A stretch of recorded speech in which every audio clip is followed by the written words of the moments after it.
All right, metalheads, this is DJ REM from Metal Devastation Radio, and I have Nathan Biggs from the band Sonic Syndicate on the line. How you doing tonight? I'm good. How are you? Hey, I am not doing too bad. Why don't you start by introducing yourself and your spot in the band, and then also let's mention the guys that are not with us tonight too. I'm Nathan. I'm the singer in Sonic Syndicate, and we're a Swedish band. We used to call ourselves like melodic death metal, but we just gone through so much evolution. It's crazy, and so many different influences. I wish that Robin, guitars, and Michelle, bass, could be here with me today in sunny LA that I'm visiting, but you'll catch us next time when we're all here on tour. Right on. Are they back in Sweden right now, or? They are. They're freezing their butts off in Sweden. Actually, the weather's been pretty good, but as Game of Thrones says, winter is coming all the time in Sweden. Right on, right on. So, what is going on with the band right now? I mean, I know you have the new album coming out called Confessions. So, what do you guys have lined up as far as live shows and stuff? It looks like you guys, from your schedule, are going to be pretty busy. Our schedule has just gone bananas. That's my favorite word to just describe it now. We've just been filming a new music video. We've already filmed and we're releasing these mini documentary episodes, which is kind of about, it's more than a making of or behind the scenes of the album. It's kind of just like to do with this whole confessions theme that we're going after, just being honest with ourselves, the band members, and the music. It's pretty interesting watch. You can check it all out on our Facebook, Sonic Syndicate Official. But yeah, we are doing a buttload of shows to support this new album. We've got some album release parties going on in Finland and Stockholm. We're going on a full Europe tour with a band called Amaranth, also from Sweden, throughout October, November, and we got all sorts of special Spotify sessions coming up, some live performances and all sorts. Brilliant news for you guys over here in the U.S.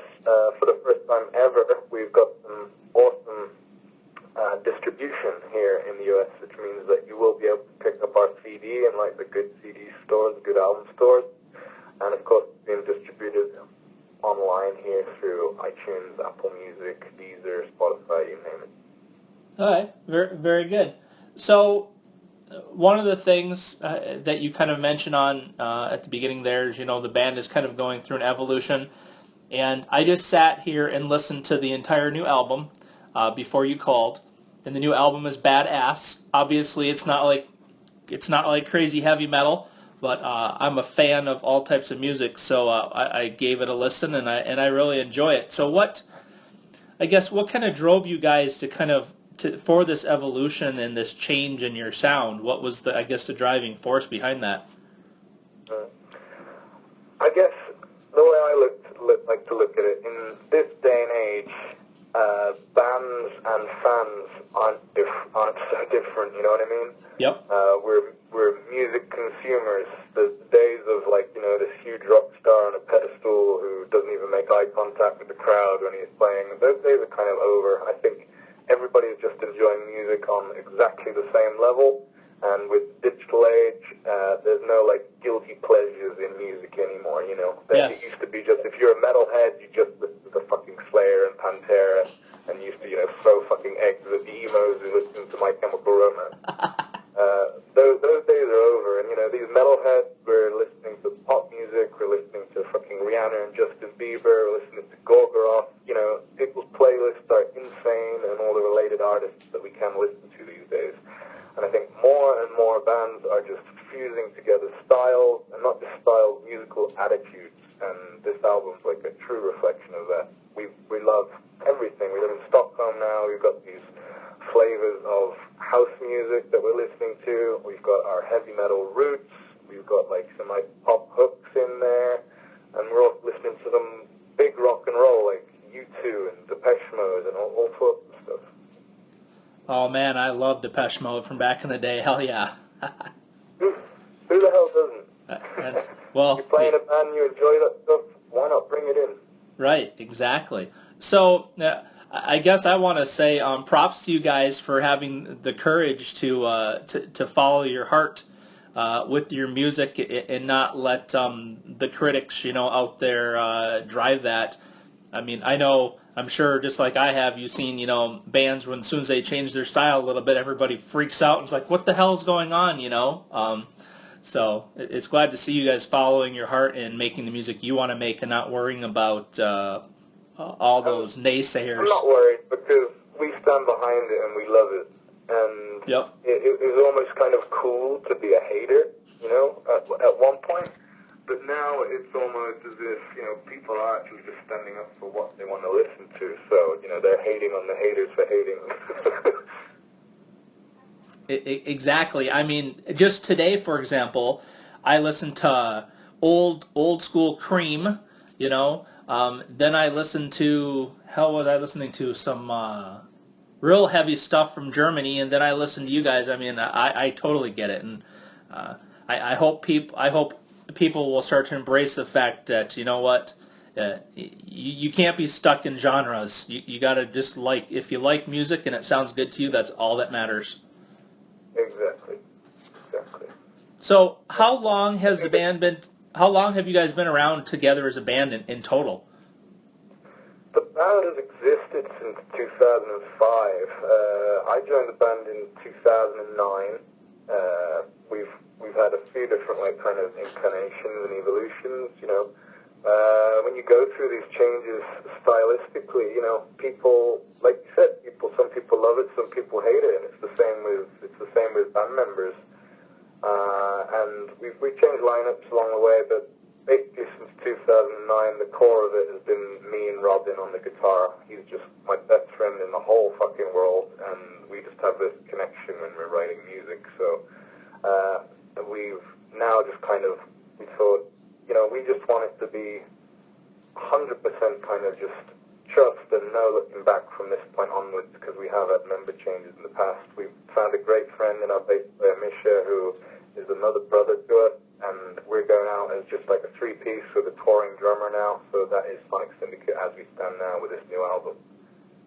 Okay, very cool. So let's talk about the writing process you mentioned. What is the, for lack of a better word, the process that you guys go through when you're writing music? Do you guys write together? Do you write separately? I guess, how does that work for you? Whatever works. It's a crazy life that we live.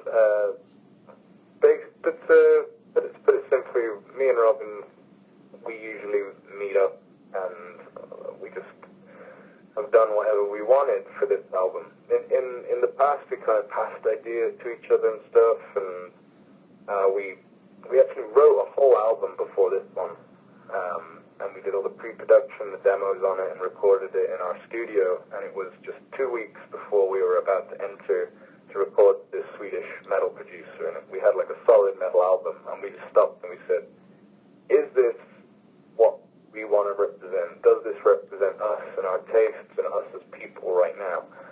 And we were just like, no, it's not good enough. Let's start again. We scrapped the whole fucking record. Wow. And we're just honest to ourselves and our music and straight up, and we just sat in a room and had fun, like just doing whatever we wanted. Didn't care if it sounded like anything or what genre it sounded like. We just wrote melodies between us on guitar and vocals and built the songs together like that in a very old school, organic way. Oh yeah, well, very cool. So then, how often do the three of you get together and practice? Do you guys have like a routine that you guys follow? We all live in Stockholm, and it sounds cheesy as hell, but we're literally the best friends in the world. If we're not, well, we're in the studio every other day, and if we're not in the studio, we're kind of like barbecuing together or watching horror movies. That's what we do. Well, that's good. I mean, obviously, it's important for a band to have that good chemistry, so that's awesome. Yeah, I don't know how some bands don't do it. I mean, I understand it's a business as well, it's their livelihood, so you need to conduct yourself in that way sometimes, but being in a band has always just been about having fun. If you're not having fun, then you're doing it for the wrong reasons. But I know it changes as you go further down the road, but it works just really well for us, just to be great friends and writing music together. Yeah, right on. Very cool. So with this new album, Confessions, coming out, where did you guys record and master and all that stuff at? We decided to do it in Stockholm. We had some options of a German producer, American producer. We were actually thinking of coming to LA at one point, this guy we were talking to. But we all live in Stockholm. Like I said, we're having such a good time in our new hometown, the city. And it does have a certain, like, ambiance and, you know, kind of flavor there. And we wanted to bring that into this record, so we live in Stockholm. We recorded the whole album in Stockholm. The producer and his studio is in Stockholm. So, yeah, there's a guy called Christopher Follin, who is a Swedish producer, and we just got on so great with him, and he really understood what we wanted to do with our sound. Very good. And then also with the new album, I'm looking at the artwork for it. Who designed and came up with that for you? It's a guy called Emmanuel Papel. He's Italian, but he's based in Amsterdam. I talk with him every day, but it's amazing what little things you don't know about each other. But I was kind of had a lot to do with like kind of the artwork process. I teamed up with him, and we kind of just talked about what we wanted, and he just came up with some amazing stuff. And we had a few different drafts, but then he just put together this color scheme and these shapes, and it just blew me away. It just really grabbed my attention. I was like, wow, that is it. Yeah, when I look at it, and after talking to you now and listening to the album, it kind of seems like it all kind of fits together just right. So I've never been part of an album where everything just seemed to represent each other so well and complement each other so well. I'm stoked. I'm so happy. It's unbelievable. Very good. So here's a question specifically for you. What kind of musical influences did you have growing up, and even to this day, that got you into music in the first place and made you want to be a musician? Gosh. Quick fire round. When I was a little kid, I don't know, I guess I was like 9, 10, I was rummaging through my mum's cassette tapes, and she had like Eddie Grant and Bob Marley and UB40, so I was listening to all that when I was really little, which was really strange.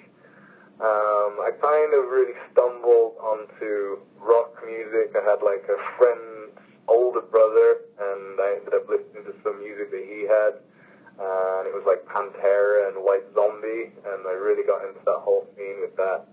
Later, like Slipknot and Marilyn Manson, and then I just became a total nu metal head. Spineshank, Deftones, Limp Bizkit, loved all of that. Coal Chamber, that was just my youth right there. And then I just got into all sorts of different stuff, like house music, rap, a lot of rap and hip-hop as I got a bit older, and but always enjoyed my roots.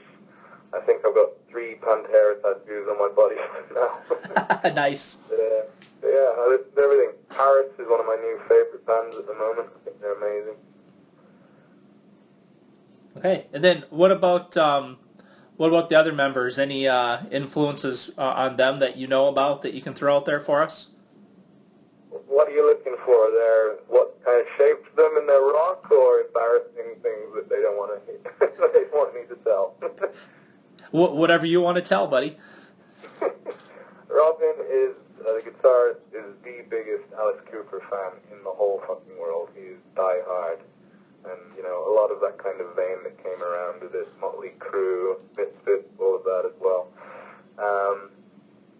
And he absolutely blew his load when we whipped out Ryan Roxy from Alice Cooper's band. He's a good friend of mine. We got him to feature on the album on the track Halfway Down the Road, so that just brought out the little kid in him. He absolutely loved that. I bet. Bassist Michelle, he's loving the band Don Broco at the moment. He's spinning that like crazy. Bring Me the Horizon. But his kind of roots was like the Bay Area thrash scene. He listened to a lot of Testament and stuff. Very good. Very good.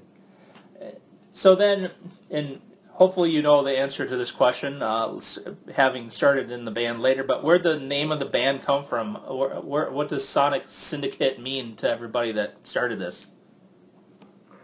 I think originally it was an amalgamation of computer games titles. They had some hardcore gamers in the original lineup, like Sonic the Hedgehog and Syndicate Wars.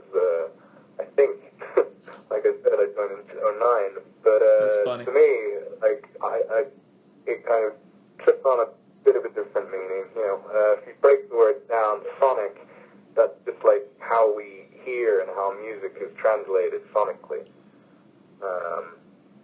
And Syndicate means like group of people united for one cause.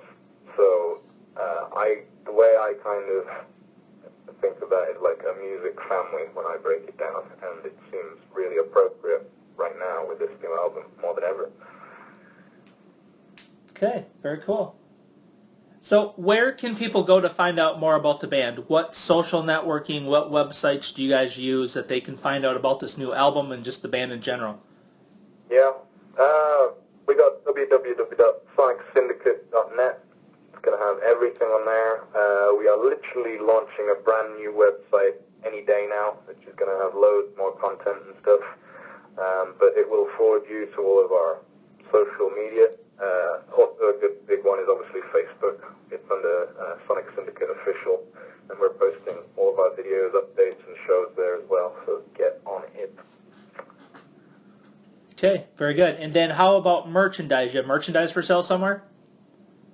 Yeah, this week we actually just started advertising our pre-orders for the new album. Got these special bundles. You can get different ones, but we've got a brand new T-shirt, vinyl, CD, poster. We're kicking out some brand new merchandise right now, so go grab yourself a pre-order. Okay, very cool, very cool. And then before I forget, I want to give Dave Tedder a big, huge shout-out and thank you for, first of all, sending your music to me so I could hear you guys, and then also for helping set up the interview. So props to Dave. Dave's a cool guy. We've been chatting a bit the past few days, and yeah, it's been really cool to have some great staff on our side working in the U.S. for us. So yeah, thanks Dave, and thanks to you. Yeah, well, definitely best of luck to the band and everything. I hope things continue to go well. So now I'm going to go into the past here a little bit because I have a couple questions that I love to ask. Dun, dun, dun. What's like the craziest thing that's ever happened to you at a live show you've done? And when I say crazy, I don't mean it has to be bad. I mean it can be like the most awesome thing ever. There's thousands of moments, which is the reason why I do this stuff. You know, I just love it so much. One of the biggies for me was standing on the stage at Summer Breeze Festival in Germany and just like having 30,000 people sing like our lyrics back to us. It just sends shivers throughout your body, like better than any drug ever. You know, that was nuts. Played a show in Finland like a year ago, and it was kind of a small festival. And as we were jumping around, the stage segments were all like popping out and moving back and forth. Oh boy! It was in squares, and we're a really energetic band. It's kind of our thing, what we do. We jump around like crazy. And every time like we were jumping, one of these stage pieces would slide out, and the one next to it would move in another direction. Like from a bird's eye view, it literally must have looked like Tetris. And our roadie, our stagehands, run into the front of the stage with the security, and they're trying to like push in these segments. And every time we move, one pops out. That was pretty fun. Another good memory, or crazy memory, we were playing in Germany a couple of years back, and German fans are nuts. They like, it's not in a malicious way, don't get me wrong. They want something to remember you by when they watch a show, and they're like always asking you, oh, can I have your wristband, can I have your necklace, can I have your watch? And obviously if you gave everyone, you'd end up naked every show. Right on. But we've done some cool stuff. Normally what I like to do is like, he's like, oh, can I have your belt? And I'm just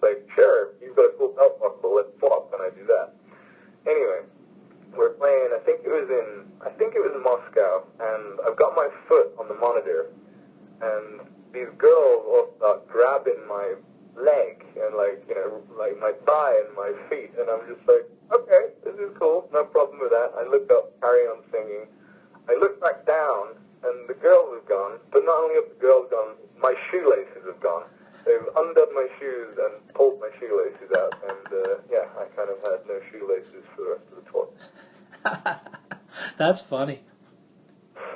Wow, the things fans will go to. Stupid memory like that every tour. Yeah, that's good though. Good. Okay, now is the most important question of the entire interview. So I hope you're ready. Scared. Should I be scared? Yeah, you should be. Okay. Who in the band spends the most time in front of a mirror before they go on stage? Robin. My guitar player, yeah. Yeah. He's using a bit of guy liner every so often. He's got some carols, so yeah, definitely. Nice. Okay, is there anything else you would like to tell the fans and listeners that'll hear this interview that we haven't talked about? Anything we haven't mentioned you want to make sure they know about Sonic Syndicate? New album's gonna blow your balls off. If you never heard of it, doesn't matter. This is the best time to get into it.